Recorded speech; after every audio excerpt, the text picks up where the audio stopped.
महान करुणिक भगवान बुद्ध, धम्म, पूजनीय भिक्षू संघ या तीन रत्नांना पहिला प्रथम पंचांग प्रणाम. बोधिसत्व डॉक्टर बाबासाहेब आंबेडकर आणि आनंद बुद्ध विहाराच्या वर्धापन दिनाच्या निमित्तानं सकाळपासून पूजनीय भिक्षू संघाच्या अमृततुल्य वाणीतून धम्म श्रवण करत असलेले सर्व उपासक उपासिका बालक तथा बालिकांनो,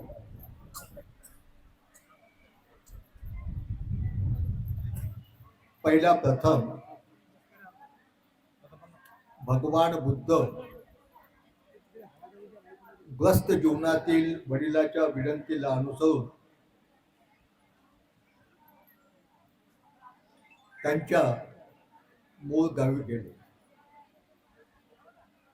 शुद्धोधन राजाला वाटलं की ज्या नगरामधून सोन्याच्या पालखीमध्ये बसून भ्रमण करत होते तो माझा मुलगा दुसरीकडे कुठे जाणार, म्हणून पहिल्या दिवशी काही त्यांनी पूज्य भिक्षू आणि भिक्षू संघाला भोजनाचं निमंत्रण दिलं नाही ना काही दिलं नाही.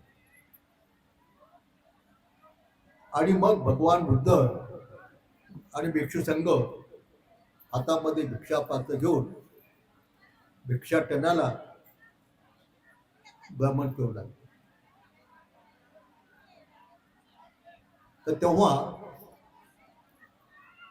यशोधरेने शुद्धोधन राजाला सांगितलं की भगवान बुद्ध आणि भिक्षू संघ भिक्षाटन करत आहे.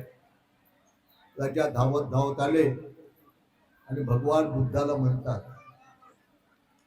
भिक्षा मागून तुम्ही माझ्या वंशाची इज्जत का गमावता. शुद्धोधन राजा भगवान बुद्धाला, तर भगवान बुद्धाने काय उपदेश दिला, राजा तुझा वंश आलक आहे आणि माझा वंश आलक आहे. जेवढे काही बुद्ध झाले त्यांनी भिक्षाटन करूनच जीवन जगलेले आहे. असं म्हणून भगवान बुद्धाने एका गाथेत शुद्धोधन राजाला उपदेश केला. धम्मं चरे सुचरितं नतं दुचरितं चरे धम्मचारी सुखं सेती अस्मि लोके परंगीचा उपदेश केला. तुमचा बुद्ध, तुमचा गुरु, तुमचा मार्गदर्शक आहे. जो धम्म विनयाला पाहतो तो धम्म विनयाची पूजा करतो, तो धम्म विनयाला आचरण जातो, तो मला आचरण जातो, मला पाहतो, माझी पूजा करतो. मग आज वर्तमान काळातील बुद्ध कोण आहे? धम्म आणि विनय. वर्तमान काळातील बुद्ध कोण आहे? धम्म आणि विनय. आणि ज्या धम्म आणि विनयाचा बुद्धाने उपदेश केला त्या धम्म आणि विनयाला धम्म म्हणतात. बुद्धानं जो उपदेश दिला त्या बुद्धाच्या उपदेशाला धम्म म्हणतात. आणि तुमच्या बुद्धानं जो माणसाला दुःखातून शोकातून भयातून मुक्त होण्याचा उपदेश केला त्याला धम्म म्हणतात. आणि त्या धम्म विनयाचा अंगीकार करून त्या धम्म विनयाला समजून घेऊन त्याप्रमाणे आचरण करून ते चार मार्ग आणि फलाची प्राप्ती करून घेण्यासाठी प्रयत्न करतात. अशा त्या बुद्धाच्या श्रावकाच्या समुदायाला संघ म्हणतात. आलं लक्षात तुमच्या? मग बुद्ध म्हणजे काय? मग धम्म आणि विनय. आणि धम्म आणि विनय काय? भगवान बुद्धांनी 82,000 धम्मस्कंदाचा उपदेश केला. 82,000. आलं लक्षात तुमच्या? मग तुम्ही म्हणाल धम्म आणि विनय म्हणजे बुद्ध, धम्म आणि विनय म्हणजे धम्म, धम्म आणि विनय म्हणजे संघ. तर 82,000 धम्म आम्ही कधीही समजून घेऊ. वाटेल की ना तुम्हाला? वाटेल की ना तुम्हाला? तर या संपूर्ण 82,000 बुद्धाने दिलेल्या धम्माचा आणि बुद्धाच्या प्रमुख शिष्याने दिलेल्या 2,000 धम्मस्कंदाचा जे एकंदर 84,000 धम्मस्कंदाचा सार काय आहे, संक्षिप्त ते आपण जर समजून घेतला तर आपल्याला सर्व धम्मविनय समजले असते म्हणता येईल. कधी तुम्ही 84,000 धम्मस्कंद वाचणार, कधी समजून घेणार, ऐक ना. तर त्यासाठी भगवान बुद्धाला आनंद भिक्षूने एक प्रश्न विचारला होता. पण ते आनंद कोणता प्रश्न विचारला होता की भगवान तुमच्या अगोदर झालेले जेवढे बुद्ध आहेत त्या सारा बुद्धाचा इतिहास तुम्ही सांगितला, त्यांची नावं सांगितलेत, त्यांच्या आई वडिलांची नावं सांगितलेत, त्यांच्या पटशिष्याचे नावं सांगितलेत, त्यांच्या बुद्धत्व प्राप्तीचे ठिकाण सांगितलेत, त्यांच्या महापरिनिर्वाणाचे ठिकाण सांगितले. तर भगवान त्या प्रत्येक बुद्धाचं व्रत काय होतं, प्रत्येक बुद्धाचं शासन शिकवणूक काय होती हे तुम्ही आम्हाला सांगितले नाही. तेव्हा बुद्धाने एकाच गाथेमध्ये सिद्धार्थ गौतम बुद्धाच्या अगोदर झालेल्या बुद्धांनी, वर्तमान काळात असलेल्या बुद्धांनी आणि भविष्यामध्ये होणाऱ्या बुद्धाचं शासन काय येईल का शिकवणूक काय राहील ते एका गाथेत आनंदाला सांगितलं. कोणती गाथा होती ती? सब पापस्स करणं कुशलस्स उपसंपदा सचित पर्योदपनं एतं बुद्धान साधन. सब पापस्स अकरणं, माणसानं कायेनं वाचेनं मनानं कोणत्याही प्रकारचं पाप करू नये, कायेनं वाचेनं मनानं कोणत्याही प्रकारचं अकुशल कर्म करू नये, काया वाचा मनाने पुण्य कर्म करावं, काया वाचा मनाने कुशल कर्म करावं आणि आपलं स्वतःचे जे मन आहे त्या आपल्या मनाला शुद्ध करावं, ही बुद्धाची शिकवणूक आहे. संक्षिप्त मध्ये त्या संपूर्ण धम्मस्कंदाचा सार सिद्धार्थ गौतमाने दिलेला नाही. बरं, त्याच्या अगोदर झालेले बुद्ध, त्याच्यानंतर होणारे बुद्ध, या बुद्धाची एकच शिकवणूक राहील, सब पापस्स करणं कुशलस्स उपसंपदा सचित पर्योदपनं एतं बुद्धान शासन. म्हणजे कोणत्याही तरचं कायेनं वाचनं मनानं पाप करू नये, अकुशल कर्म करू नये. मग कायेचं पाप कोणतं, वाचेचं पाप कोणतं, मनाचं पाप कोणतं आपण समजून घेतलं पाहिजे. त्या याला धम्म म्हणतात, धम्माला बुद्ध म्हणतात. कायेनं कोणतं पाप होते, आपल्या शरीरानं काय कोणतं पाप होते? प्राण्याची हिंसा, चोरी आणि व्यभिचार होते की नाही. वाचनं खोटं बोलणं, चाड्या लावणं, कठोर बोलणं, व्यर्थ बडबड करणं हे पाप. मनाने राग द्वेष लोभ अशा करणं काया वाचा मनानं 10 अकुशल कर्म घडतात.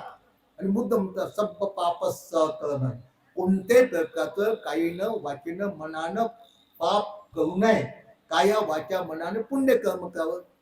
पुण्यकर्म म्हणजे प्राण्याची हिंसा न करणं, चोरी न करणं, व्यभिचार न करणं, खोटं न बोलणं, कुणाच्या चाड्या न लावणं, व्यर्थ बडबड न करणं, कठोर न बोलणं, राग द्वेष लोभ न करणं, याला पुण्य म्हणतात. पुण्य म्हणजे गंगा यमुना जमुनेत आंघोळ करणं नाही. लक्षात. पुण्य कर्म कुशल कर्म म्हणजे आपल्या काया वाचा मनानं कोणत्याही प्रकारचं वाईट कृत्य करू नये. पण विज्ञान युगामध्ये याला म्हणतात का पुण्यकर्म, याला म्हणतात का कुशल कर्म? काही नाही. आज वर्तमान काळामध्ये अज्ञानी अनपढ लोक जेव्हा पुढे बकरे कापायचे, बौद्ध लोक बघ काही काही ठिकाणी लक्षात, चोऱ्या करायला येतं, खोटं बोलायला येतं, दारू प्यायला येतं, चाड्या लावायला येतं.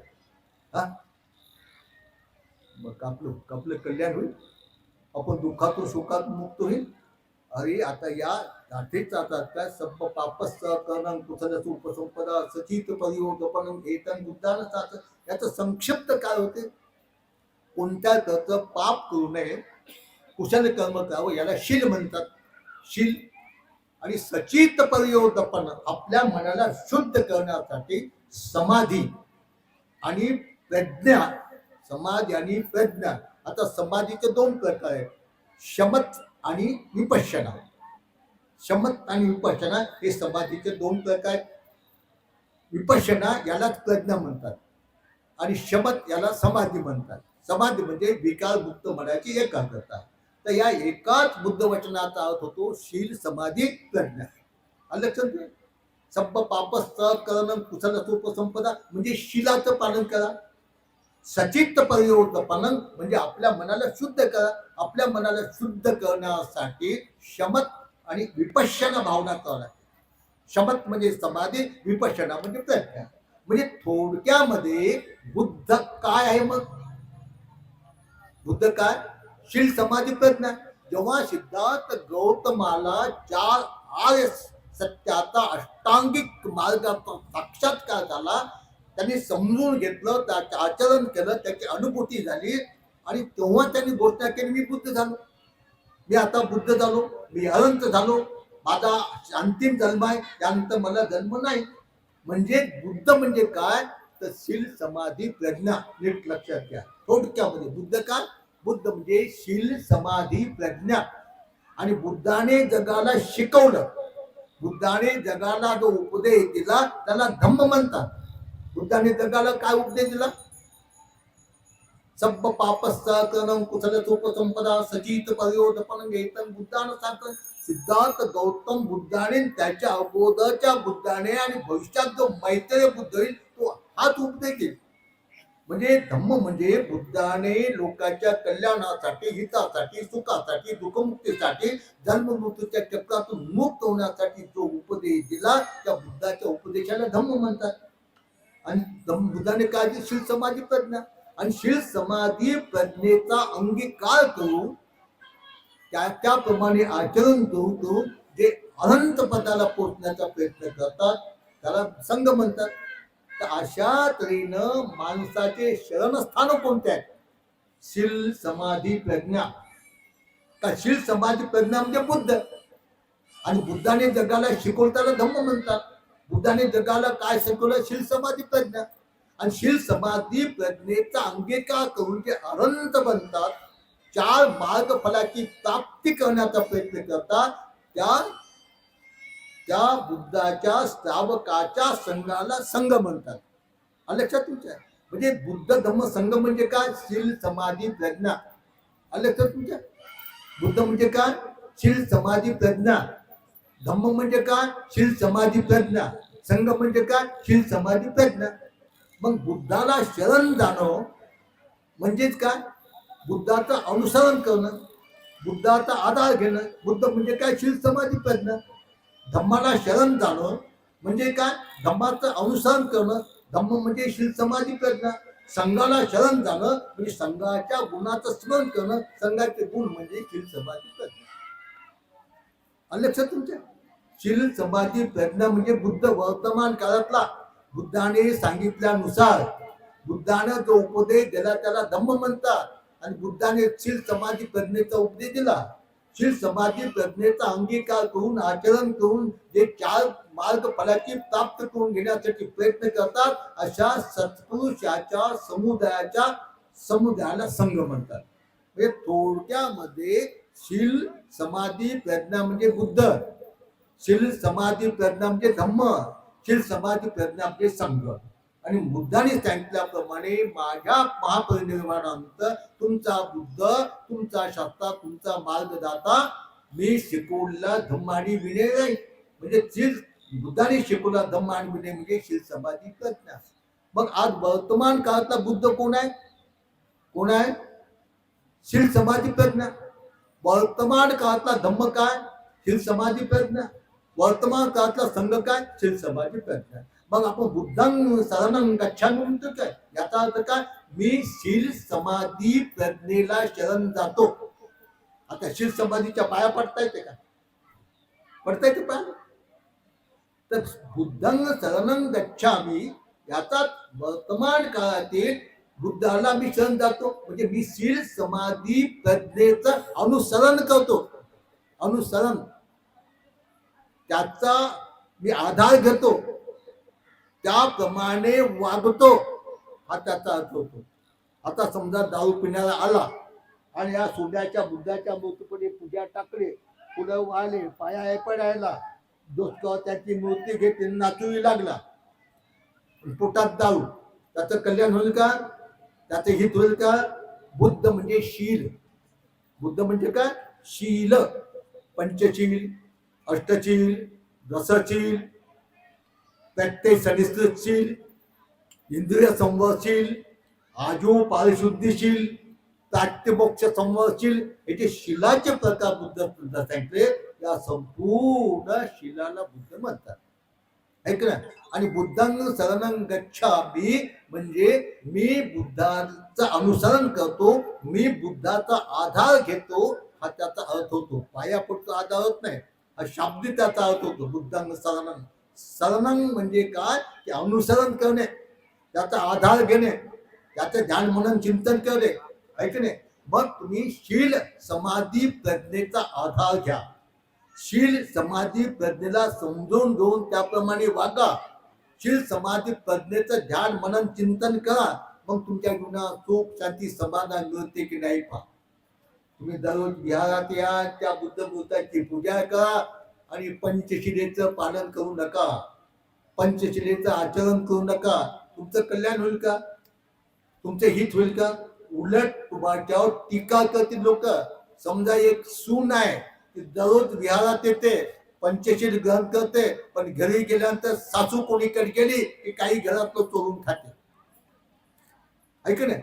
मग सासूही म्हणते, शेजारी म्हणतात याला जातो का ग म्हणते विहारात चोरी करायला. हे शिकवलं का त्या भंतेनं? हे शिकवलं का त्या बुद्धानं? म्हणजे आपण जर त्या आचरण केलं नाही, त्याचा दोष भंतेला लागतो, संघाला लागतो, बुद्धाला लागतो. म्हणतात की नाही. आता साधं गृहस्थ जीवनामध्ये एक पोरगी कशी वागावी, काय म्हणतात? या मायबुडीने हे शिकवलं का म्हणतात तुला? पोरग कसंही वागावं, या बापान हे शिकवलं असतं. आता हा धम्म बुद्धाने शोधला, बुद्धाने सांगितला, म्हणून त्या धम्माप्रमाणे त्याच्या अनुयायाने वागलं नाही तर तो दोष कोणाला देतील? बुद्धाला, धम्माला, संघाला.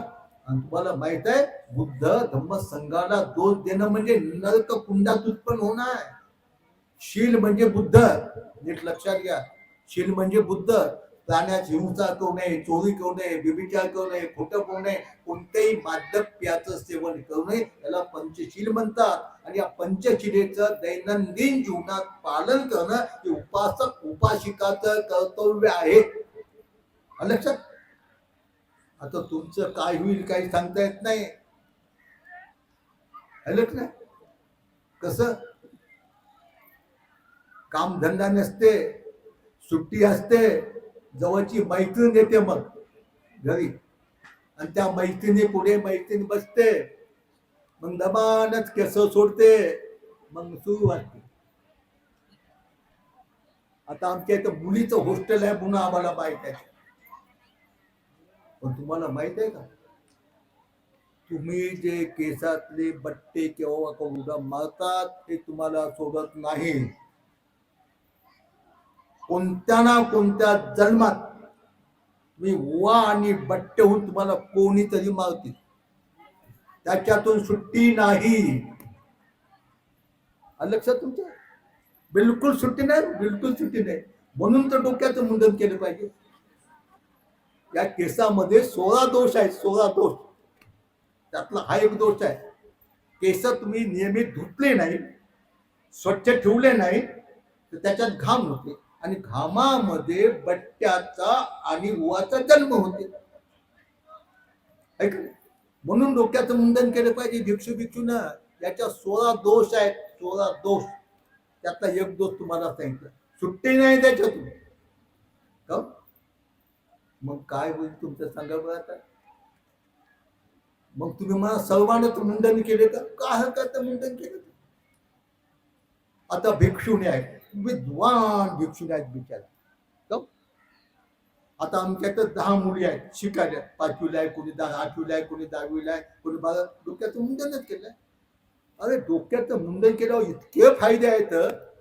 एक तर वेळ वाचतो, एक तर तेल वाचते, एक तर साफ करायचं वाचते, आणि सर्वात मोठी गोष्ट आहे पेटापेटी वाचते.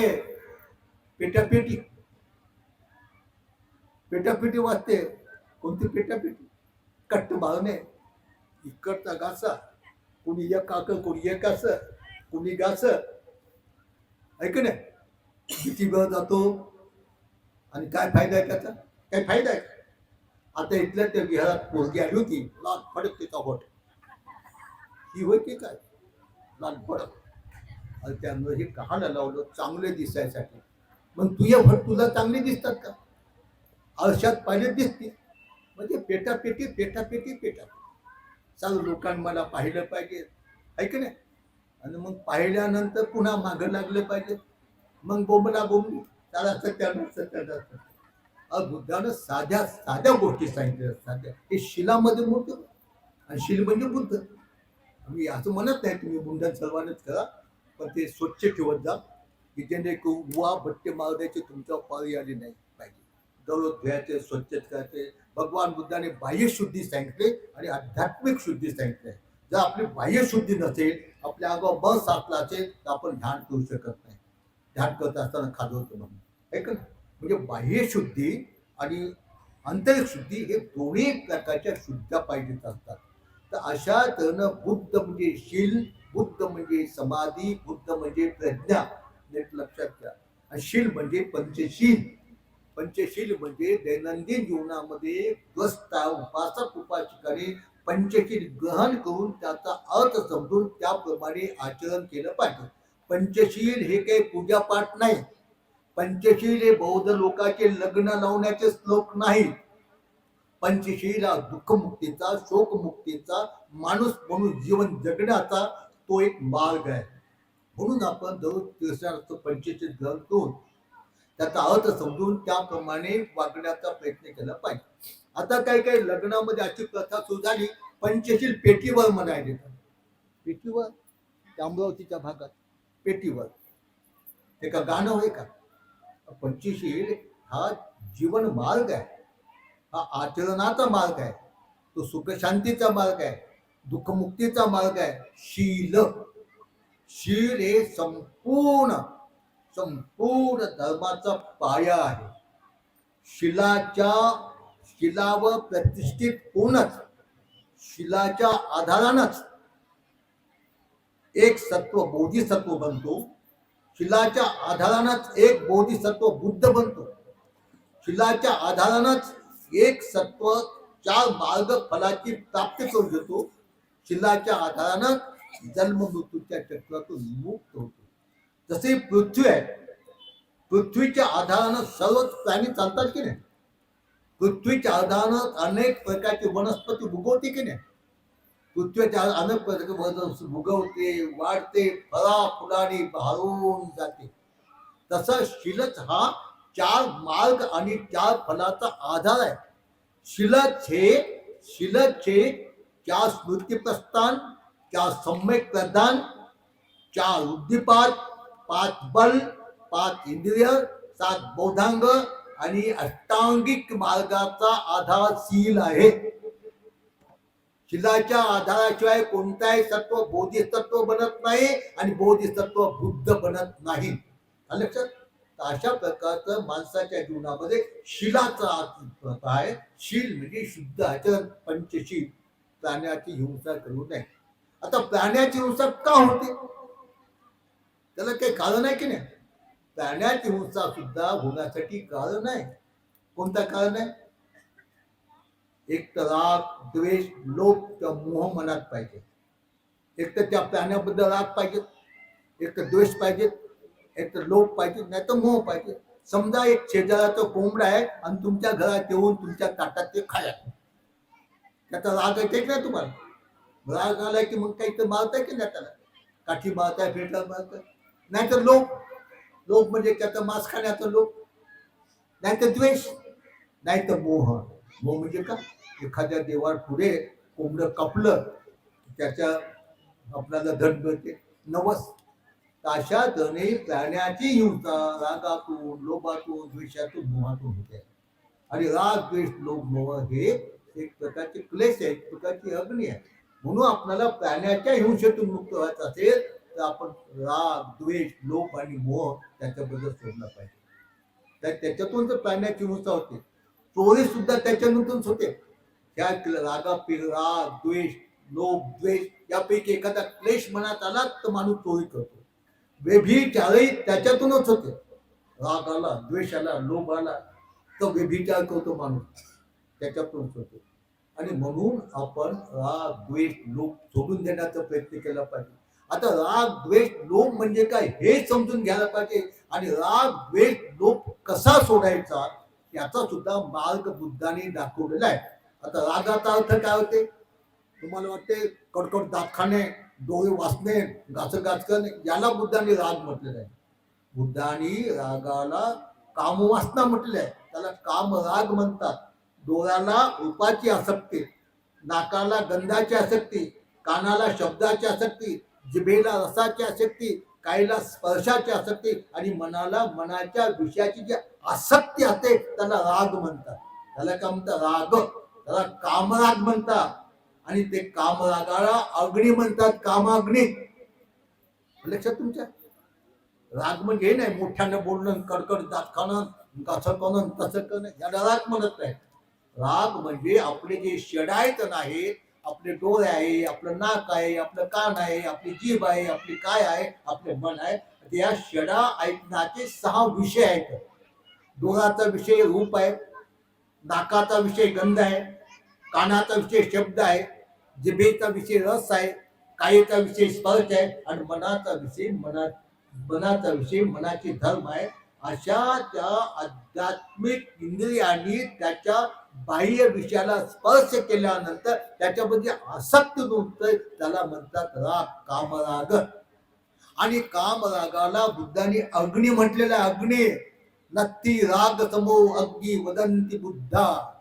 मग तुम्ही सांगा कसे पेटते माणूस? या भौतिक अग्नीनं कधी कधी पेटते माणूस.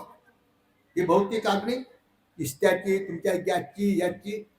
पण हे जे कामाग्नी आहे ते क्षणाला उत्पन्न होते. तरुण मुलानं सजवलेल्या, धजवलेल्या, मढवलेल्या, कट्ट बांधलेल्या मुलीचं पाहिलं, तिच्याकडं समजा हे पोरगी आहे, ती बसली, मी पोरगाव, हिचे ते साडी, हिचं ते गळ्यातलं ते लावलेलं, याच्यात घातलेलं, मी पाहिलं ते वरचं म्हटलं नाही बर, ते वरचं पाहिलं की त्याच्यामध्ये या डोळ्यात काय होते, असं किती पोरगी चांगली आहे. मग डोळे काय करतात? मग असे शांत राहतात का? राहतात का शांत? सर्वांनाच अनुभव असे एक काही असं द्या त्याला अनुभव नाही. बायाला आहे, पोरीला आहे, पोरायला आहे, मथाऱ्याला आहे. मग डोळे विचलित होतात. मग कसे हलतात, गाचे होतात, असे होतात, तसे होतात की नाही? म्हणजे या डोळ्यात त्या रूपाबद्दल कामाग्नी उत्पन्न झाले. आणि कामाग्नी जोपर्यंत त्या रूपाबद्दलची आसक्ती नष्ट होत नाही तोपर्यंत जन्मांतच जळतात. नाही का म्हणतात? या वयात या जन्मात तुम्हाला धोका दिला पण पुढच्या जन्मात तर तुला मी बायको कळनच, असे पोरं म्हणालेत आता. ऐक नाही? म्हणजे हे कामाग्नी, यालाच कामतृष्णा म्हणतात. या कामतृष्णेतून भवतृष्णा उत्पन्न होते. या जन्मात जरी माझी कामतृष्णा पूर्ण झाली नाही तर पुढच्या जन्मात करत, त्याला भवतृष्णा म्हणतात. भवतृष्णेतून जन्म आला की दुःख सुरू. साधं दिसते आपण. म्हणून बुद्ध काय म्हणतात? चक्कू न सबरो साधू साधू. तुम्ही तुमच्या डोळ्यावर संयम ठेवा. डोळ्यावर संयम ठेवणे याला इंद्रिय संवर्षण म्हणतात. हा शिलाचा प्रकार आहे. आपल्या इंद्रियावर संयम ठेवणे, आपल्या इंद्रियावर ताबा ठेवणे, आपल्या इंद्रियाला जिंकणे, आपल्या इंद्रियाचं दमन करणे, याला इंद्रिय संवर्षण म्हणतात. लक्षात? आणि इंद्रिय संवर्षणालाच बुद्ध म्हणतात. नुसते त्या बुद्धापुढे फुलं वाहून जमत नाही. आता मी 5 दिवस झाले नागपूरला गेलो, बस वर्ष होतात, 50-55 वर्ष होतात. एका विहारात गेलो आणि त्या विहारात एक तरुण पोरग वंदना घेत होत, वंदना शिकवत होत आणि मी बसलो त्या वलावर. आता सर्व ध्यानाला बसले. मी म्हटलं की सर्व ध्यान करत असतील का? मग सहवाच्या डोळ्याला मी उघडले तर ते पोरग शिकवून आलं तिला गाच गाच करत होते, गाच गाच करत होते, तसं करत होते. लक्षात तुमच्या आली की नाही? म्हणून मला ते आठवलं, तुमसे मिलने आई मंदिर जाने के बहाने. बिहारात ते असं होते. अच्छा, तर कोणीच काही म्हणत नाही ना, बिहार हो बाबा मंदिर हो का, म्हणजे अशा प्रकारच्या तुम्हाला सांगतो. बुद्धं शरणं गच्छामि, धम्मं शरणं गच्छामि, संघं शरणं गच्छामि याचा अर्थ होतो मी शिलाचं अनुसरण करतो, मी शिलाचा आधार घेतो, मी शिलाचं पालन करतो. जर माणसाला दुःखातून शोकातून भयातून मुक्त व्हायचं असेल तर त्याने शीलरूपी बुद्धाला शरण गेलं पाहिजे, शीलरूपी बुद्धावर श्रद्धा ठेवली पाहिजे, शीलरूपी बुद्धाची पूजा केली पाहिजे. शील म्हणजे पंचशील, प्राण्याची हिंसा करू नये. आता प्राण्याची हिंसा का होते थोडक्यात तुम्हाला सांगितलं. चोरी का होते, प्राण्याची हिंसा का होते, व्यभिचार का होतो, हे सर्व अज्ञानाचे पोट होते. कोण अज्ञान अज्ञान अज्ञान अज्ञान सर्व अज्ञान आहे का? आता ह्या डोळ्यात काय आहे? भगवान बुद्धाने भिक्षुना उपदेश दिला. भिक्षू जगात दोन रूप आहेत, एक स्त्रीचं रूप आणि पुरुषाचं रूप. या दोन रूपाचं अंतरंग पाहिलं नाही, अंतरंग मधातलं, ते एकमेकाकडे खेचल्या जातात आणि एकमेकाला दाबून टाकतात. स्त्रीचं रूप पुरुषाला आणि पुरुषाचं रूप स्त्रीला. पण कशामुळे? अज्ञानामुळे. अज्ञान. आता या रूपामध्ये काय? हे आपलं शरीर म्हणजे रूप. याच्यात काय? इथून पाहा, याच्यात केस आहे. केस कसे आहेत? चांगले आहेत का? जसे आहेत तसेच राहतात का? आपल्याच केसाची आपल्याला धुंद आहे. ते तुम्ही केस विचारता तेव्हा काही केस खाली गळतात, ते पुढे बांधून ठोकतात का खिचत माझे केस म्हणून? केस पाण्यात पडतील, खाण्यात पडतील, चुलीत टाकतात. चुलीत टाकल्यानंतर वास घेतात का माझे केस म्हणून?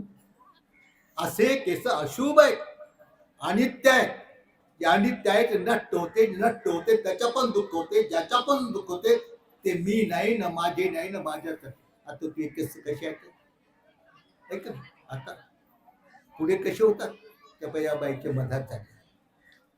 आता म्हातारा बाया, म्हातारा बघ केस पांढरे झाले, त्याला आवडत नाही. म्हातारपणी केस पांढरे होणं हे म्हातारपणाचं लक्षण आहे. आणि म्हातारपण दुःख आहे, आणि दुःख एक सत्य आहे, आणि सत्य हा बुद्ध आहे. म्हणजे या लोकांना म्हातारपण आल्यानंतर जे काही केस पांढरे होतात तेव्हा त्यांना चांगलं वाटत नाही. मग काय करतात? ते पांढऱ्या केसाला काळी पालिश लावतात. म्हणजे बुद्धाला डावलण्यासाठी, सत्य लपवण्यासाठी. म्हातारपण दुःख आहे आणि दुःख हे सत्य आहे. मग ते त्याला काळी पालिश लावतात, पण वेगळंच होते. त्या काळात पांढरं, पांढऱ्यातून पिवळं, म्हणजे कुष्ठरोग्यासारखं. मग तिला कटाळ येते, नको मग ते वेगळं तिथं कुणाला होतं. सत्य कुठं लपून राहत असते का? आणि म्हणून आपल्याला शील म्हणजे काय समजायला पाहिजे. पंचशील म्हणजे कोणत्याही प्राण्याची हिंसा करू नये. त्या हिंसा का होते, कशी होते, त्याचे अनेक प्रकार बुद्धानं सांगितले आहे. त्याच्यानंतर अदिन्न दाना वेळमणी, दिल्याशिवाय घेऊ नये, म्हणजे चोरी करू नये.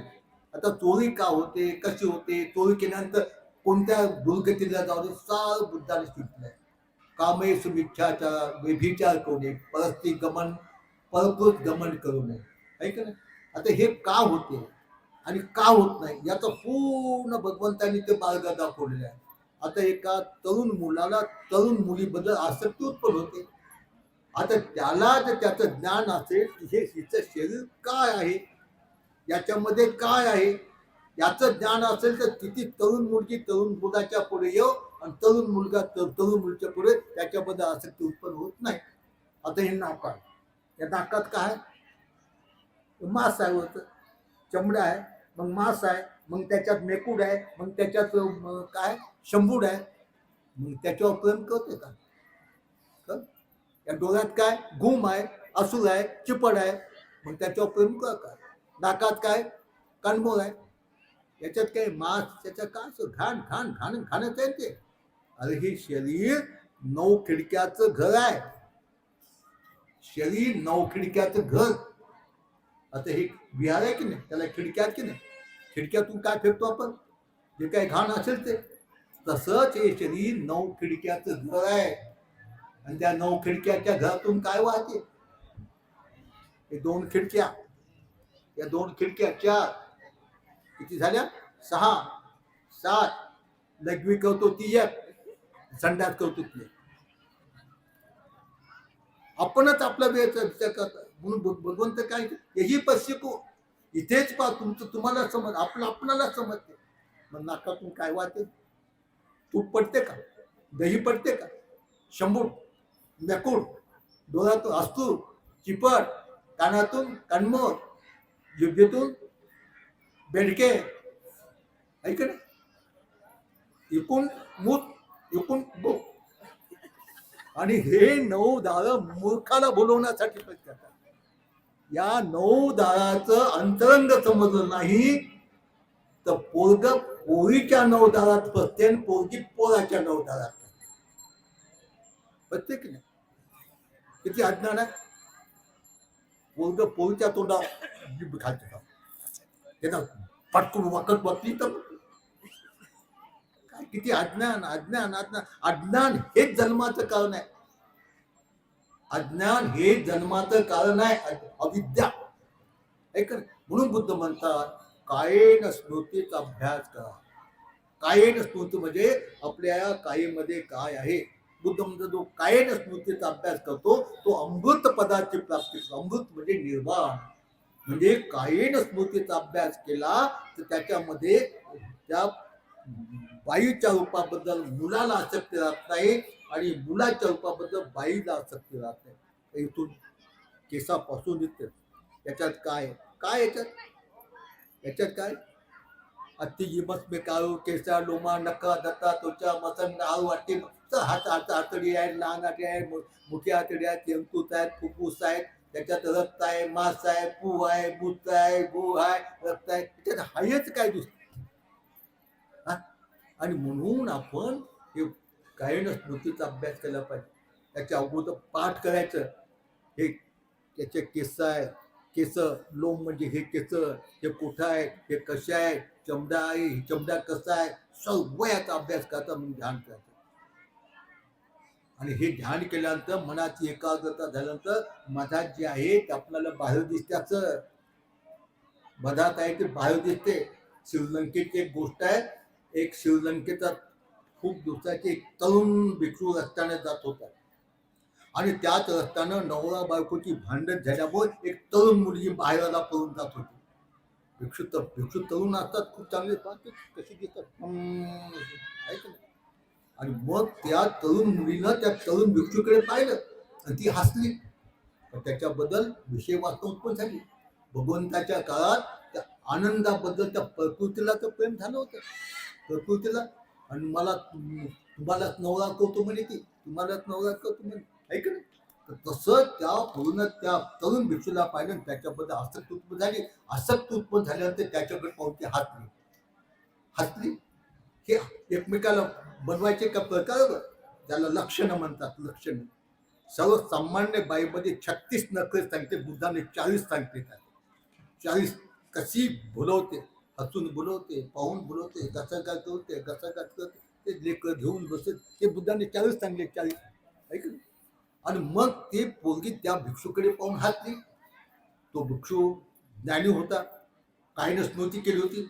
तिचे दात त्याला दिसते आणि दातावर त्याने मनान चिंतन केलं. दातावर त्याच्या ठिकाणी एकाग्र झाले तर संपूर्ण जंगलात दातच दात दिसायला. तिचा नवरा पाठीमागून तिच्या गेला तिचा शोधायला. आणि तो भिक्षूला तो म्हणते, या रस्त्याने एखादी तरुण मुलगी गेली का. ते म्हणजे तरुण मुलगी गेली ते मला दिसल्या, बघ दाताचा सांगाडा घालेला दिसला भाऊ का. तिच्या दातावर यांनी मनन चिंतन दातच दिसले. तर अशा तऱ्हेनं भगवान बुद्धांनी या रागातून, द्वेषातून, लोभातून, मोहातून मुक्त होण्याचा तो मार्ग दाखवलेला आहे. मार्ग. आणि तो मार्ग समजून त्याप्रमाणे मनन चिंतन केलं तर माणसात किती सुंदर रूप येऊ द्या, शब्द येऊ द्या, रस येऊ द्या, गंध येऊ द्या, त्याच्याबद्दल आसक्ती उत्पन्न होत नाही. काही अग्नी आहे ना, अग्नी रूपा डोळ्यात आगती होतात, डोळे पेटतात अग्नीनं. कान शब्द, बुद्ध म्हणा जगात दोन शब्द आहेत, बाईचा शब्द आणि पुरुषाचा शब्द. या दोन शब्दाचं सत्य स्वरूप जर समजून घेतलं नाही तर त्या शब्दाच्या कानाला स्पर्श झाल्यानंतर इथं कामाग्री उत्पन्न होते आणि कान पेटतात. मग काय गोड बोलते, काय मधुर बोलते, काय गाशी बोलते, कान पेटतात. मग कान पेटतात, डोळे पेटतात, जिभही पेटते, नाकही पेटते, ते पेटते. हे कसं पेटते? मगाशी हात दाबतात, पोरग पोरीचा हात, आता काय हात, याच्यात काय रक्त आहे, याच्यात हाडकं आहे, याच्यात किक्का आहे, काय काय, हे सर्व अज्ञान होते. आणि अज्ञान हे दुःखाचं कारण आहे. आणि म्हणून आपण दररोज शील ग्रहण करून शीलाचा अर्थ समजून त्याचं पालन केले पाहिजे. केवळ पंचशीलच नाही, पंचशील तर सर्व सामान्य प्रत्येक उपासक उपासकाने ग्रहण करून त्याप्रमाणे वागण्याचा प्रयत्न केला पाहिजे. गाण्याची शिवचा तो लयच अवघड काम आहे. तुमच्यात नाही, आमचे बी भंतेजी, आमचे भंतेजी किती भंतेजी बोलतात, येतं किल्ल देखील राहतात माणसात. चिल्लर अरे माणसं डसतात, सापही डसत नाही. माझा अनुभव सांग, कित्येक दिवस संडासला बाहेर बसताना येतो माझा शब्द काय, अगे मौर माझ्या अंगावर बसलं, एक माशी मला डसली, कानात गेले, नाकात गेले, सर्व सर्व. हे प्राणी जे डसतात ते त्यांच्या रक्षणासाठी डसतात. आपली हालचाल झाली की मला मारते का. माणसं जे डसतात लोभातून, द्वेषातून, मोहातून डसतात. लक्षात. आणि मैत्रीची भावना जे केली तर काही कोणी डसत नाही, प्राणी डसत नाही, फिने डसत नाही, काही डसत नाही. तर याच्यासाठी आपण दररोज आपण या जाऊ. खरा बुद्ध काय समजलं, शील समाधी प्रज्ञा म्हणजे बुद्ध. त्या बुद्धाकडे पाहिल्यानंतर, त्या बुद्ध मूर्तीकडे पाहिल्यानंतर त्याच्यात आपल्याला सोनं चांदी कोणत्याही दिसायला नको, त्याच्यात आपल्याला 37 बोधिपाक्षे धर्म दिसले पाहिजे. का 37 बोधिपाक्षे धर्म, 37 बोधिपाक्षे धर्माचा समुदाय म्हणजे बुद्ध. त्याच्यात 37 बोधिपाक्षे दिसले पाहिजे त्या मूर्तीमध्ये. सोनं नाही, चांदी नाही, अष्टधातूही नाही, 37 बोधिपाक्षे त्या दिसतात. म्हणून शील म्हणजे शिलाचे प्रकार पंचशील आहे. रोज सकाळ संध्याकाळ पंचशील ग्रहण केले पाहिजे आणि त्याचं पालन करण्याचा प्रयत्न केला पाहिजे. बाबा शील, बुद्ध काय रत्न आहे, धम्म काय रत्न आहे, संघ काय रत्न आहे की नाही. बुद्ध रत्न आहे, धम्म रत्न आहे, संघ रत्न आहे. आणि बुद्ध धम्म म्हणजे काय, शील समाधी प्रज्ञा. म्हणजे शील हे रत्न आहे, रत्न. आणि ते असं रत्न आहे त्याच्या तोला मुलाचं तो कोहिनूरही नाही, फिरणी नाही, कोणीच नाही. आपण म्हणतो ना, यंकिंची रतनं लोके विद्यते विविधं पोतू, रतनं बुद्ध रतनं धम्म रतनं संघ समंग नक्की तत्मा सोती भवंती. बुद्ध धम्म संघ हे सर्वश्रेष्ठ रत्न आहेत. याच्यासारखं हे लोकी परलोकी कोणत्याही प्रकारचं रत्न नाही. या सत्यवचनाने आमचं कल्याण असं म्हणतो की नाही. मग रत्न तुम्हाला आवडते की नाही. रत्न रत्न मग हे तुम्हाला पोत घालायची गरज नाही, नाकात घालायची गरज नाही, हातात घालायची गरज नाही. मग इथे पोरगी बसली, बापा बापा बापा बापा, इतपती तिच्या कापून होते इतके त्याने शोभून दिसते का माणूस. अरे रात्रंदिवस शोभून दिसायचं असेल शील समाधी प्रज्ञा रूपी रत्न परिधान करा. डोळे शोभून दिसायचा असेल तर त्याच्यात सुरमा घालायची काहीच गरज नाही, डोळ्यावर संयम ठेवा. हे शोभून दिसायचे असेल तर लाल भडक करायची गरज नाही, याच्यावर ताबा ठेवा. कान शोभून दिसायचं तर बाळान फिरायला घालायची नाही, कानावर संयम ठेवा. शरीर शोभून दिसायचे असेल तर त्याच्यावर ताबा तुम्ही ठेवा. कारण शील हे एक अलंकार आहे. बुद्ध धम्म संघ म्हणजे शील समाधी प्रज्ञा, आणि शील हे अलंकार आहे. शील हे रत्न आहे, म्हणून ते रत्न परिधान करा. म्हणून बुद्ध म्हणतात, आकाशात दिवसा सूर्य शोभून दिसतो, आकाशात रात्री चंद्रमा शोभून दिसतो. जेव्हा राजा डोक्यावर राजमुकुट घालतो तेव्हा तो शोभून दिसतो. पण माझा श्रवण शील समाधी प्रज्ञेच्या रात्र दिवस शोभून दिसतो. तुम्ही रात्र शोभून दिसता का. झोपानं कसं होते ते, असं कोठीकडे गेलं कोठीकडे काय आम्ही कवाय सारखं ऐक. ती भंतेजी शोभून दिसतात, एकदम शोभून दिसतात. कोणत्या अलंकार ना, शील समाधी प्रज्ञेच्या. आणि तेच अलंकार नसते तर आम्ही शोभून दिसत नाही, आहे का नाही. हे बाळचा वेश आहे भंतेचा, चिवळ आणि मुडुकाचं मुंड. खरं भंतेचं रूप म्हणजे प्रात्यमोक्षशील आहे, 227 आहे. हे खरं भिक्षूचं हे रूप आहे, ते बाह्य रूप आहे. आमच्यात आता एक भंती झाली, बापारे उठले होते की ते त्या विहारात गेले तेव्हा पॅन्ट होती पांढरी आणि पांढरं शर्ट. आता ते तिथे ते हे आहे ते कॅमेरा, ते जाताना पोहून पाहिलं तर त्याच्यात ते तिथं मध्येच गेले की फेडन चिवरण चव घेऊन केली बसते. आताचे धम्म पैसे.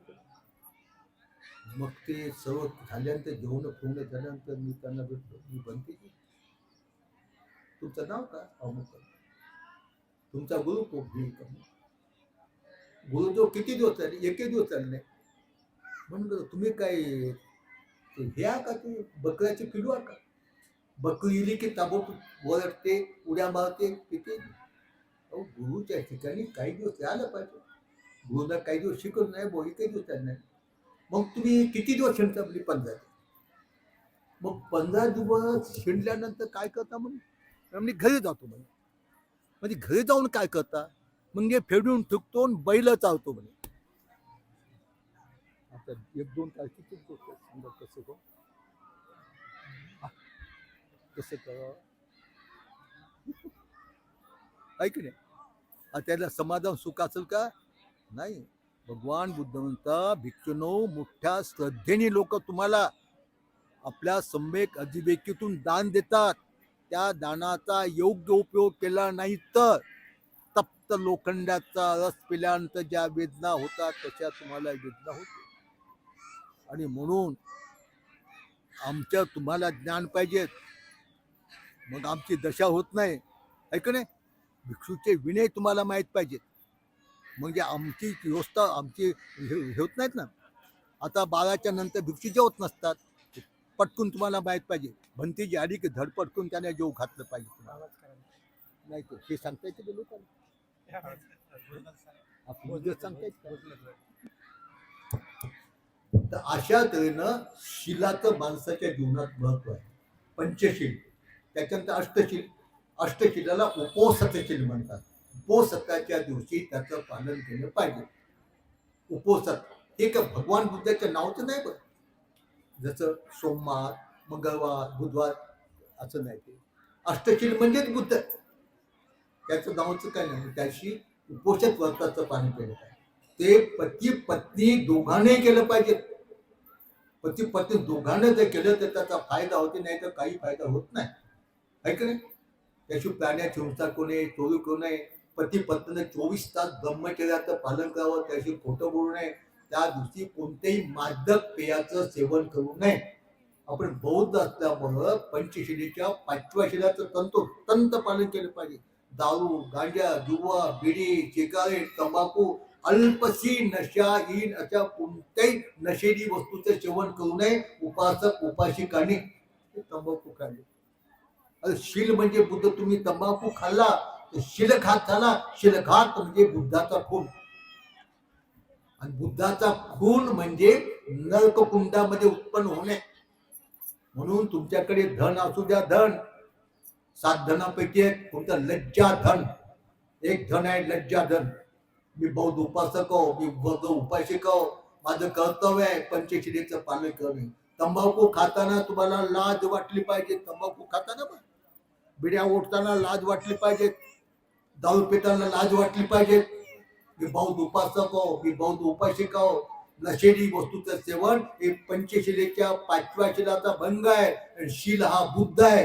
शिलाचा भंग म्हणजे बुद्धाचा खून, आणि बुद्धाचा खून म्हणजे नरककुंडाची गती. म्हणून बौद्ध माणसाला कोणत्याही प्रकारचे व्यसन नसलं पाहिजे. तंबाखू खाणं सुद्धा नाही. का तंबाखू? बौद्ध म्हणजे काय जात आहे का? बौद्ध म्हणजे बुद्धिवान माणूस, निर्व्यसनी माणूस, उद्योगी माणूस, प्रामाणिक माणूस, दयाळू माणूस, दानशूर माणूस, असे गुण ज्याच्यात असतात त्या माणसाला बौद्ध उपासक म्हणतात आणि त्या बाईला बौद्ध उपासिका म्हणतात. हे गुण असले ते बौद्ध एका जात आहे का? बौद्ध जात थोडीच आहे. बौद्ध म्हणजे बुद्धिवान माणूस, ज्ञानी माणूस. सत्य काय, असत्य काय, दुःख काय, सुख काय, दुःखाचं कारण काय, सुखाचं कारण हे समजून घेऊन त्या कारणाचा, दुःखाच्या कारणाचा नाश करण्याचा प्रयत्न करतो आणि सुखाच्या कारणाचा अंगीकार करतो, त्या माणसाला बौद्ध उपासक म्हणतात. जेव्हा पांढऱ्या साड्या घातल्या म्हणून बौद्ध उपासी काय होत नाही. जेव्हा कोणी निळी टोपी घातली म्हणून बौद्ध उपासक होतं काय? ऐक नाही. तर अशा तऱ्हेनं आदर्श आपल्याला उपासक उपासिका बनायचे असेल, जीवनामध्ये सुखशांती उपभोगायचे असेल, दररोज पंचशील घ्या, उपोषिताच्या दिवशी अष्टशील ग्रहण करा आणि त्या अष्टशिलेचं पालन करा. पालन त्याचं अष्टशिलेच्या पालनामध्ये इतके गुण आहेत. अष्टशिलेचा उपदेश भगवंतांनी भिक्षूंना दिला. अष्टशील उपोषिताचा उपदेश भगवंतांनी विशाखाही केला आणि विशाखाला सांगितलं, विशाखा नियमित अष्टशील उपोषित पालन केल्यानंतर 16 राज्याच्या 16 पट सुख मिळते. बुद्ध म्हणता विशाखा भौतिक सुख सोडून दे, पण अष्टशील उपोषित व्रताचं नियमित पालन केल्यानंतर दिव्य सुख मिळते. मेल्यानंतर त्याच्या 5 उपादान स्कंदाचा जन्म देवयोनीमध्ये होतो. आता वेळेच्या अभावी त्या देवयोनी कोणत्या आहेत, त्याचं आयुष्य किती होते मी काही सांगू शकत नाही. आणि म्हणून तुम्ही नियमित अष्टशील उपोषिताचं पालन करा. त्या दिवशी प्राण्याची हिंसा करू नका, चोरी करू नका, 24 तास पती पत्नी ब्रह्मचर्याचं पालन करा. त्या दिवशी खोटं बोलू नका, कोणत्याही मादक पेयाचं सेवन करू नका आणि दिवसाच्या 12च्या नंतर रात्री भोजन करू नका. त्यासाठी कुठं तर पेय घ्यायचं आहे. आता काय लोक काय, मला दीक्षा घेऊन 60 वर्ष झाले, 12:01 झाला तर मी जेवलो नाही. आज मी सकाळी नाश्ता केला 8ला, तिथे जेवलो नाही. विनयाचं आणि मी इथं बसलो तो रात्रभर बसतो. उठला तर फक्त लघवीलाच उठत नाही, तर बिलकुल उठत नाही. लघवीलाच उठला तर उठत. हे बल, श्रद्धा एक बल आहे ना. जर आपल्यामध्ये बुद्ध धम्माबद्दल श्रद्धा असेल तर बुद्ध कुठे थकलेले पाहिले का? ऐक नाही. म्हणून आपण चांगल्या तऱ्हेनं शील समाधी प्रज्ञा बुद्ध समजून घ्या. समजून घेऊन त्याला आत्मसात करा. का ते माणसाच्या जन्मातच करता, ते पुढच्या जन्मात नाही पाहिजे. तुम्ही ज्याच्यासाठी धडपडता ते कोणत्याही जन्मात मिळते. कोणते पोरग पोरीच्या नादी लागते, पोरगी पोराच्या नादी लागते. अरे कुत्री झाल्यानंतर किती कुत्रे मागे लागतात. कोणी त्याला अडवते का? एका कुत्रीच्या मध्ये 10-15. कोणी अडवत नाही, कोणी मारत नाही, कोणी काही नाही. लेकर किती होतं त्या कुत्रीला गाढवून 1 तास 5 तास 6 तास 10 तास बिना काम करायचं खायला मिळते त्यांना. पण त्याला म्हणजे ध्यान कर, दान कर, मनन कर, चिंतन कर, ते जमेल का? जमेल का? ते फक्त माणसाला जमते. म्हणून हे माणसाचं जीवन व्यर्थ घालणे आणि क्षणाचा भरोसा नाही. जीवन हे पाण्याच्या बुडबुड्यासारखं आहे, मातीच्या कच्च्या मडक्यासारखं आहे, किंवा फुटेल काही सांगता येत नाही. म्हणून बुद्ध म्हणतात पुण्य कर्म करण्यासाठी घाई करा. पुण्यकर्म, पुण्यकर्म बुद्धाने काला म्हटलं, पुण्य धर्म काला म्हटलं बुद्धाने. पुण्य धर्म म्हणजे शील, श्रद्धा, वीर्य, स्मृती, समाधी आणि प्रज्ञा, याला भगवंताने पुण्य धर्म म्हटलेला आहे.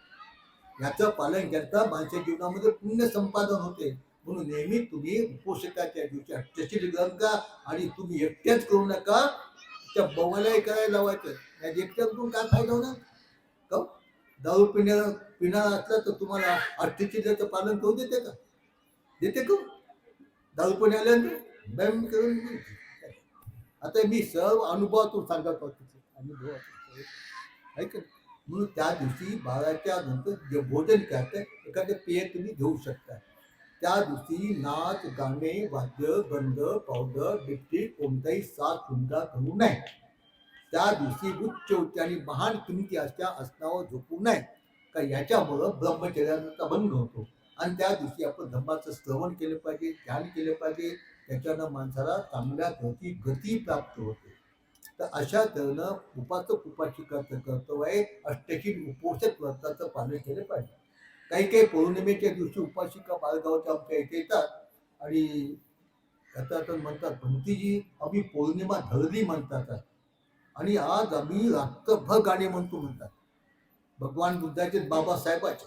आणि त्या दिवशी काय दत्त गीत वादित विस्तुक दर्शन माला गंध विले धारण मंडळी भूतनटाना वीरबणी शिखा पदवी समाज ही नाच गाणे वाद्य गंध पावडर लिपते कोणत्याही साथ शृंगार करू नये. म्हणून जेवढे काही बौद्धांचे सण आहे त्या सणाला अष्टशील उपोषक व्रताचंच पालन केलं पाहिजे. तुमचं बाबासाहेबांची जयंती असो बाबासाहेबांची पुण्यतिथी असो कोणतेही तुम्ही जे सण मानता त्या दिवशी अष्टशिलेचं पालन केलं पाहिजे. पण आपण त्या दिवशी नाचतो गातो दारू पिऊन धिंगाणा करतो. तर अशा तऱ्हेनं बौद्ध उपासक उपासकांचं कर्तव्य आहे की बुद्ध धम्म म्हणजे काय समजून घेणं, माणसाचे शरणस्थान कोणते समजून घेणं हे त्यांचं कर्तव्य आहे. आणि ते समजून घेतल्यानंतर पहिलं उपासकाचं काम आहे त्या शील समाधी प्रज्ञा रूपी बुद्धावर श्रद्धा ठेवणे. श्रद्धा म्हणते ते श्रद्धेमध्ये सांगितलं श्रद्धेची इतकं मोठं महत्व आहे माणसाच्या जीवनामध्ये. श्रद्धा हे बल आहे, बल 7 बलापैकी एक बल. श्रद्धा एक इंद्रिय आहे, श्रद्धा एक धन आहे आणि श्रद्धा हे संपूर्ण जन्म मृत्यूच्या चक्रातून मुक्त होण्यासाठी जहाजाप्रमाणे एक ते यान आहे. आणि म्हणून आपण बुद्ध धम्म संघावर श्रद्धा ठेवा. श्रद्धेने माणसाचं मन प्रसन्न होते, ऐक नाही. श्रद्धेने माणसाचं मन प्रसन्न होते. त्या मिलिंद प्रश्नामध्ये श्रद्धेचं महत्व सांगितलं आहे. श्रद्धेने माणसाचं मन प्रसन्न होते त्यासाठी एक उदाहरण दिलं आहे. एक राजा 4 अंगाने युक्त असलेल्या सैन्याला घेऊन, 4 अंग त्याला चतुरंगणी सैन्य म्हणतात, घोडे हत्ती रथ आणि पैदल अशा 4 अंगाने युक्त असलेल्या सैन्याला घेऊन एक राजा निघाला. जाता जाता एक मधात छोटा ओढा लागला. त्या ओढ्याच्या पलीकडे तो राजा गेला आणि आपल्या प्रधानाला म्हणते मला तहान लागली. मग तो प्रधान त्या ओढ्याचं पाणी देतो. तो राजा त्या ओढ्याच्या गढूळ पाण्यामध्ये तुरटीचा खडा टाकतो आणि तुरटीचा खडा टाकला की संपूर्ण ते घाण खाली दबते व स्वच्छ पाणी होते आणि तो पितो आणि पिल्यानंतर तो प्रसन्न होतो. एक उदाहरण दिलं श्रद्धेबद्दल. इथे राजा म्हणजे एखादा योगी किंवा एखादा माणूस लक्षात. त्याच्यानंतर नदी, हे ओढ्याचा प्रवाह म्हणजे माणसाचं मन. ओढ्याचा प्रवाह म्हणजे माणसाचं मन.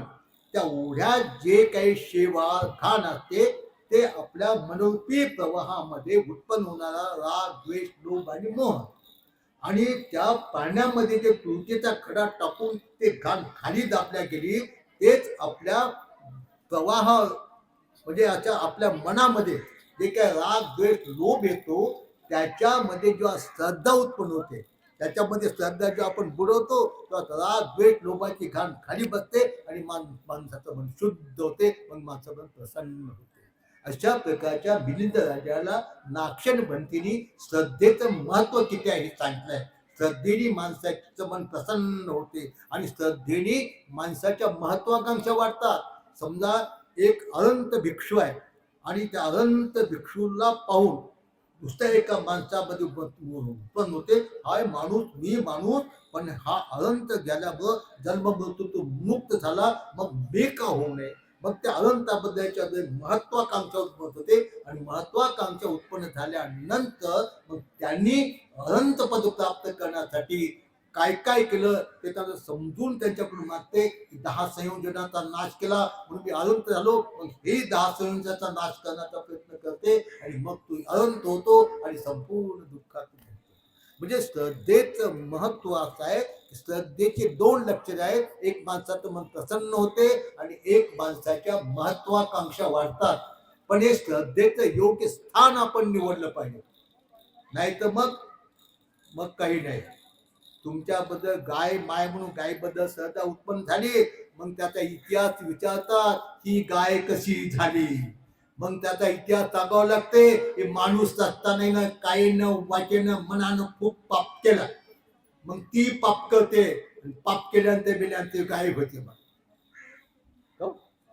श्रद्धेचं इतकं महत्व आहे तुम्हाला सांगतो. श्रद्धेने महत्वाकांक्षा होते, श्रद्धेने माणसा मन प्रसन्न होते. म्हणून आपलं श्रद्धास्थान योग्य असलं पाहिजे. अति आहे बुद्ध धम्म संघ याच्याशिवाय कोणत्याही प्रकारचं श्रद्धास्थान नाही की ज्याच्यावर श्रद्धा केलं तर आपण दुःखातून शोकातून भयातून मुक्त होतो. तर अशा तऱ्हेनं आज आपल्याला थोडक्यामध्ये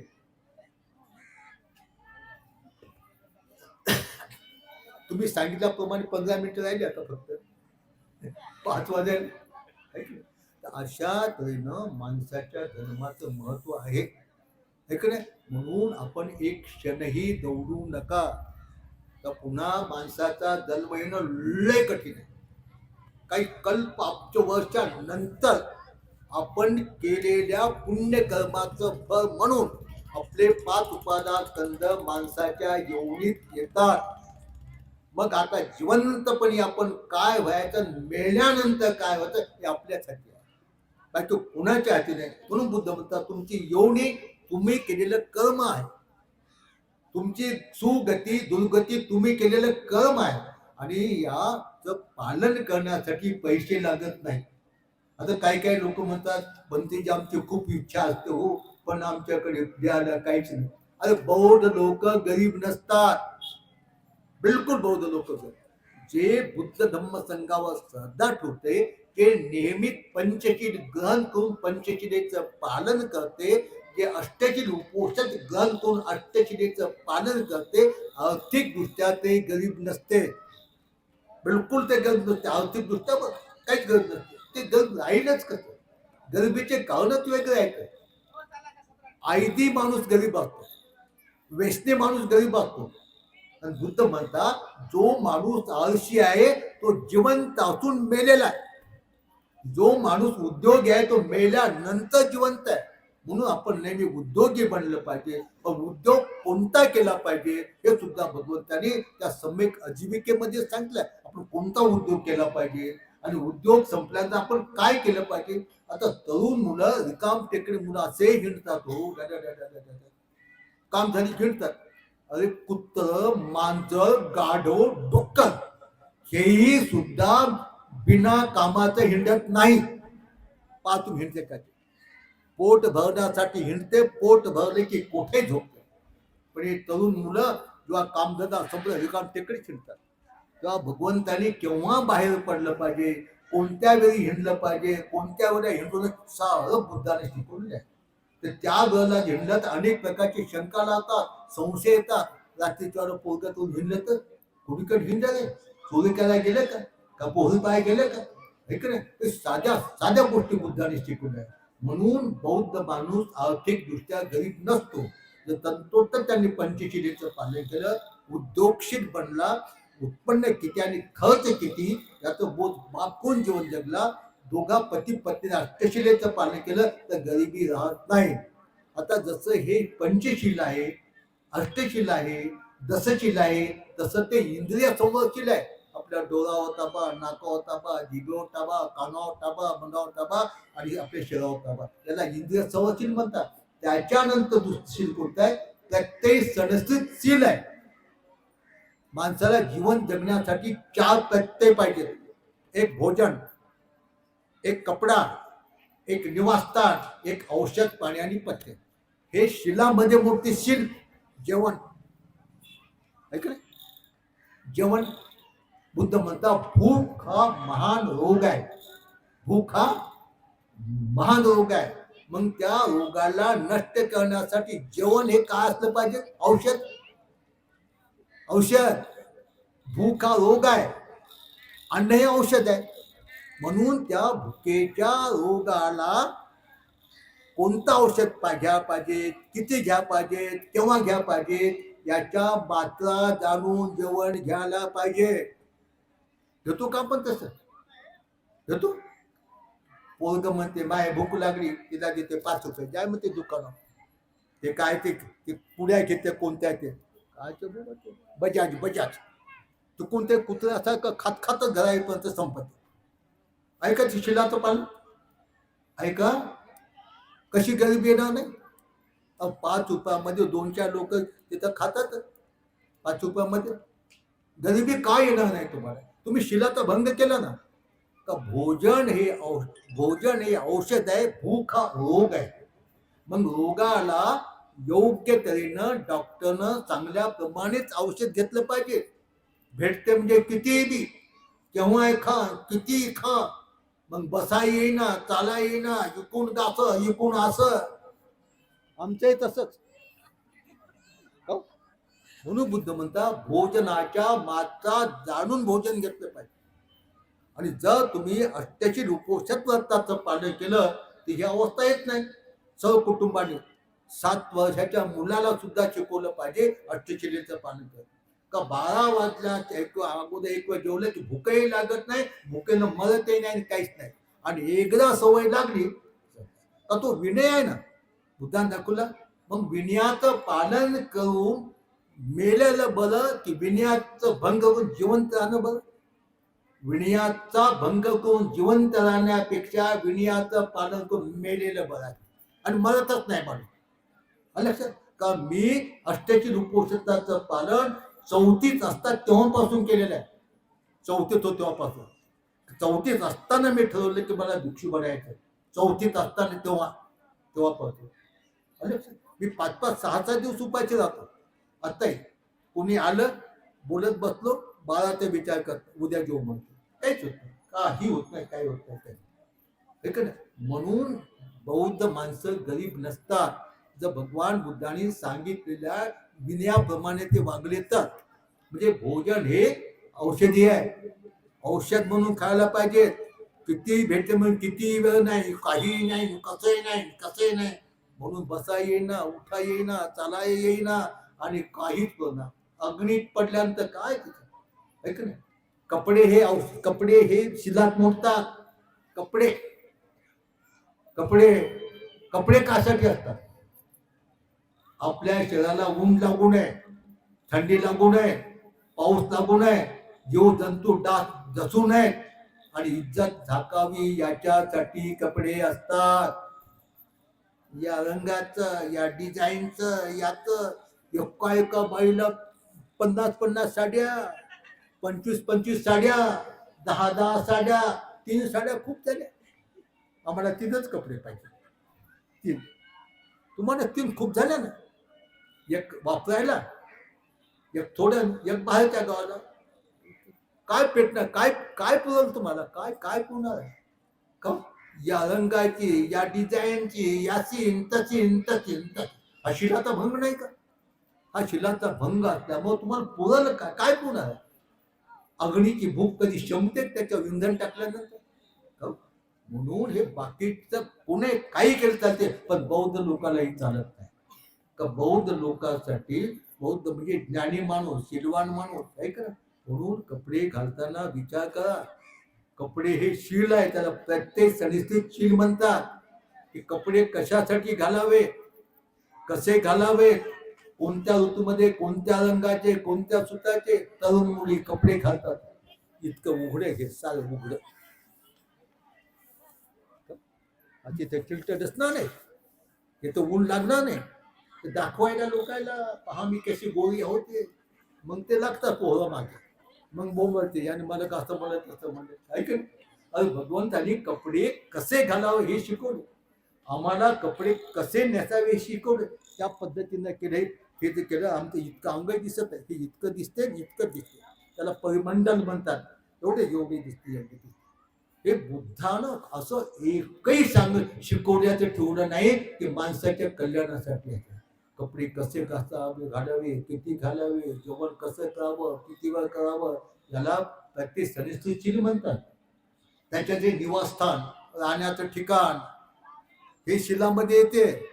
हवा लागू नये, डास जळू नये, पाणी लागू नये, ऊन लागू नये, इज्जत झाकावे म्हणून हे घर असते. नवरा बायको दोघं लेकर, 5 मजली, जास्तीत जास्त 2 मजली. वरच्या मधला खडखड केली की झोप लागे ना याला, का उडी टाकली कोणा, काय केली. सारं भगवंत. औषध पाणी पत्ते हे शिलामध्ये मोडते. औषध पाणी पत्ते सुद्धा काही पैसेवाले डॉक्टरकडे जातात. डॉक्टर म्हणतात साहेब ठीक आहे म्हणतात, आलो तर द्याना म्हणते की लाईस, द्याना एक सलाईन. डॉक्टर म्हणते काय गरज द्या म्हणते मला सलाईन. हे शिलामध्ये म्हणून याला प्रत्यय सनिष्ठित शिल म्हणतात. आणि हे जे 4 प्रत्यय आहेत, भोजन, कपडे, निवास, औषध पाणी, पथ्य, हे घेण्यासाठी कोणता उद्योग करावा आणि कोणता उद्योग करू नये हे सुद्धा बुद्धाने सांगितलं. त्याला आजीव पारिशुद्धीशील म्हणतात. जीवन जगण्यासाठी कोणता उद्योग करावा. शस्त्राचा व्यापार करून जीवन जगू नये, विषाचा व्यापार करून जीवन जगू नये, मादक पेयाचा व्यापार करून जीवन जगू नये. आपल्याकडे जे ज्ञान नाही ते ज्ञान मला आहे असं खोटं नाट्य सांगून जीवन जगू नये. याला म्हणतात सम्यक आजीविका. आणि या सम्यक आजीविका हे एक शीलाचा प्रकार आहे. आणि शील हा बुद्ध आहे, शील हा धम्म आहे, शील हा संघ आहे.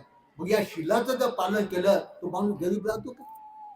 आणि त्या शीलाचं पालन बाई गरोदर असताना त्या 3 महिन्याच्या त्याच्या पोटातला तेव्हापासून टाकायचा.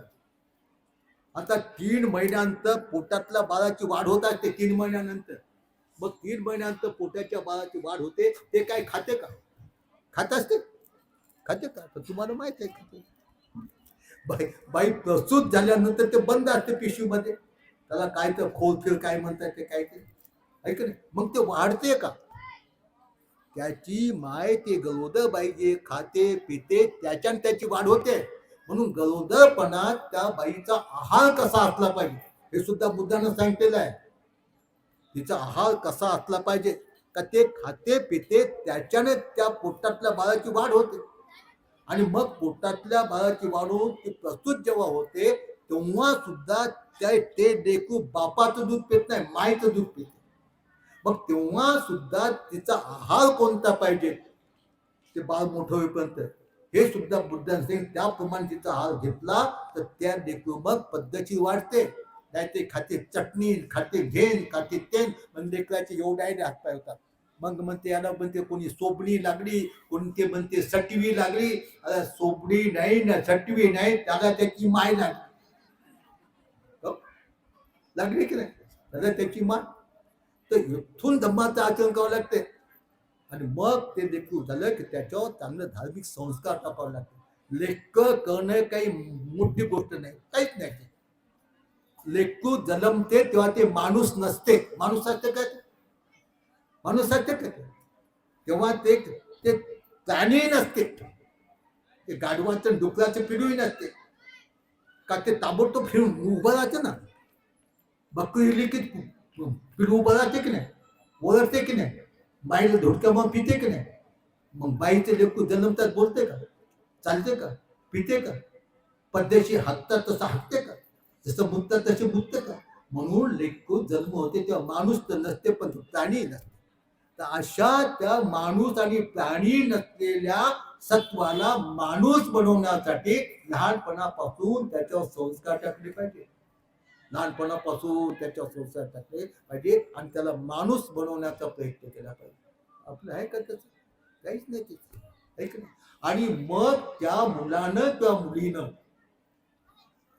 जन्मल्यापासून मायच्या पोटात होतो तेव्हापासून मोठं झाल्यानंतर त्याची आठवण ठेवली पाहिजे. मला चालता येत नव्हतं, बसता येत नव्हतं, बसता हाकता येत नव्हतं, मुतता येत नव्हतं, हे सारं माझ्या आईनं केलेलं आहे. म्हणून जेव्हा तिची अवस्था म्हातारपणात जशी झाल्यानंतर, बापाची अवस्था म्हातारपणात झाल्यानंतर त्या मुलानं त्याची सेवा केली पाहिजे. उपकार म्हणून नाही. त्या मायबाप त्याच्यासाठी करतात ना. अरे मायनं जन्म दिल्यानंतर 5 मिनिट माय बेसावत राहिली तर 6व्या मिनिटाला त्याला काही खाऊन टाकतात. एवढं टाकते. बाजावर टाकलाय मुदरा खातील, काही खातील, काही खातील. आणि म्हणून भगवंतांनी सांगितलं माणसाच्या कल्याणासाठी आई वडिलाची सेवा केली पाहिजे. माता पितु पठाण पुत्र दास संगो अना फुलाच कमंता एतंग मंगल मुक्तम. आई वडिलाची सेवा केली पाहिजे. पत्नीचा मुलाबाळाचा सांभाळ केला पाहिजे. हा माणसाच्या कल्याणाचा भाग आहे. का ते काही मुलं बिलं काहीच नाही. त्याला वाटते आकाशातून पडलो काही. मग त्याचाही सत्यानाश होते ना. त्याचे मुले सांगतात याने याच्या मायबापाला असं केलं, मी माझ्या मायबापाला असं. जशी कवने तशी भर.